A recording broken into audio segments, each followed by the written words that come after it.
A British officer stood alone on top of a rocky hill in South Carolina, completely convinced that nothing on earth could touch him. He had trained more than 1,000 men himself. He had never lost a fight in his life. He looked down at the slopes around him and told his officers that not even God could drive him off that hill. 65 minutes later, he was dead. His entire army was wiped out, and the American Revolution, a cause that most people had already written off as finished, was suddenly alive again. This is the story of how a few hundred farmers, with no uniforms, no orders, and no formal training, changed the outcome of a war in a little over an hour. By the summer of 1780, if you had asked anyone living in the Carolina backcountry how the revolution was going, they would have laughed at you. The British had a plan, and for once, it was working perfectly. Instead of fighting endless battles up north, they decided to push south, where they believed loyal supporters of the king were just waiting for a reason to rise up. All the British Army had to do was march in, crush any resistance, and let the local loyalists finish the job. It sounded almost too easy, and for months, that is exactly how it played out on the ground. In May of 1780, a massive British force surrounded Charleston by land and sea, cutting off every way in or out. Weeks of siege, disease, and constant bombardment wore the city down until the American general inside had no choice but to surrender his entire army. It remains one of the worst defeats in American military history, a single moment where thousands of soldiers vanished from the war without a real fight ever happening in the open field. With the coast secured, British commanders pushed further inland, building forts and demanding that ordinary families choose a side or lose everything they owned.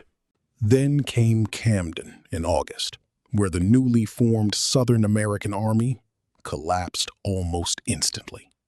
Militia fled before the fighting even properly started. The general in charge rode away and did not stop for nearly 60 miles. And what remained of organized resistance in the South simply ceased to exist. By this point, there was no real Continental Army left south of Virginia. The British controlled the cities, the roads, and the loyalty of entire regions. And for the first time in the war, it genuinely looked like the rebellion in the South was over for good. This is exactly the moment when a Scottish officer named Patrick Ferguson became one of the most important men in the entire war. He was skilled, ambitious, and completely without mercy, which made him perfect for the job he had been given.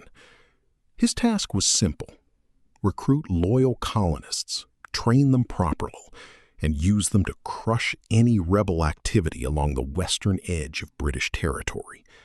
He was remarkably good at it, too, moving quickly through the hills, striking rebel farms before anyone could organize a defense, and giving people one blunt choice: swear loyalty to the crown or watch their homes burn to the ground.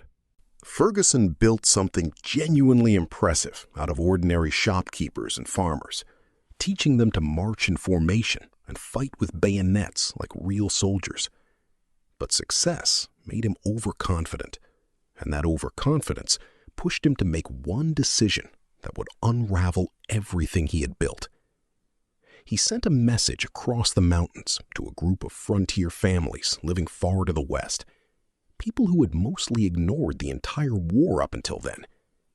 His warning was blunt and threatening: stop resisting the crown, or he would personally cross the mountains, hang their leaders, and burn every settlement to ash. Ferguson meant that threat to frighten people into silence, but it did the exact opposite. Those frontier families, tough, self-reliant people who answered to no government and had spent years defending their land with nothing but rifles and grit, took his words as a declaration of war. Within days, a call went out across hundreds of miles of wilderness, and men began riding, walking, and gathering from every scattered settlement they could reach. This was not a formal army responding to orders from above. This was neighbors and relatives deciding together that they would rather hunt Ferguson down than wait for him to come to them. Roughly 1,000 men gathered at a river crossing, led by a handful of colonels who had no real chain of command between them and no authorization from anyone to do what they were about to attempt. There was no artillery, no cavalry in any proper sense, and no supply line supporting them, just an enormous shared determination to find one man and finish him. A preacher sent them off with a line from Scripture that became their unofficial battle cry, and then they turned east and began crossing some of the harshest mountain terrain in the entire region. Rain turned the trails to thick mud. Men slept soaked through with no fires to warm them, and at least one deserter may have slipped away to warn Ferguson that trouble was coming. What made these men dangerous was not training, because most of them had none in any formal military sense. It was motivation, the kind that comes from someone directly threatening your home, your family, and everyone you love. That kind of anger does not appear in any officer's manual. Yet it is one of the most powerful forces that has ever existed on a battlefield. These men also knew each other intimately, as neighbors, cousins, and lifelong friends, which gave them a level of trust and unity that professional armies often spend years trying to build. When their leaders said, "Follow me across the mountains," people followed because of years of shared history, not rank or orders.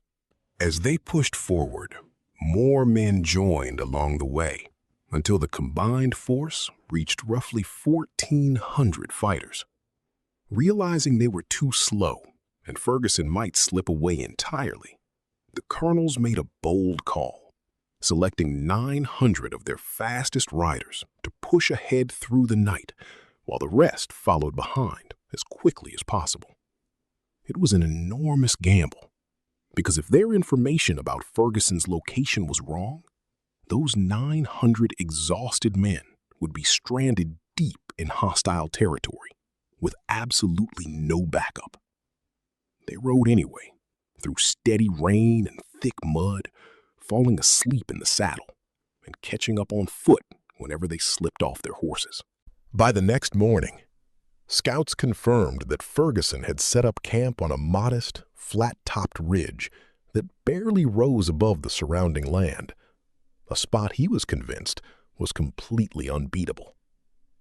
What Ferguson saw as a fortress, the frontiersmen saw as something they understood perfectly, because most of them had spent their entire lives hunting deer and elk through terrain exactly like this.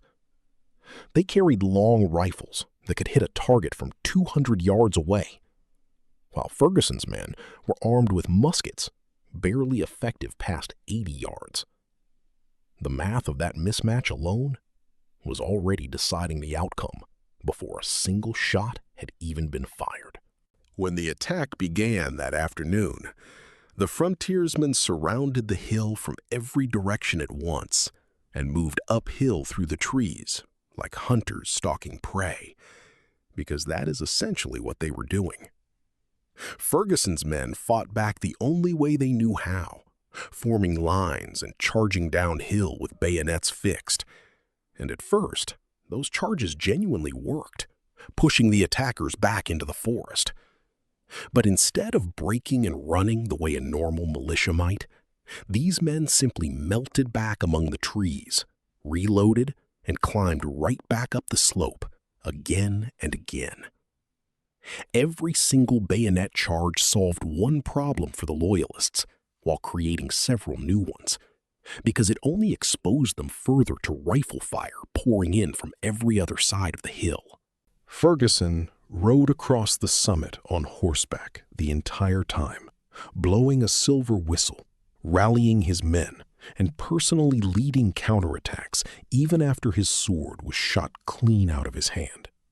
He refused every attempt at surrender, cutting down white flags with his own blade, because he considered surrendering to armed farmers beneath his honor as an officer.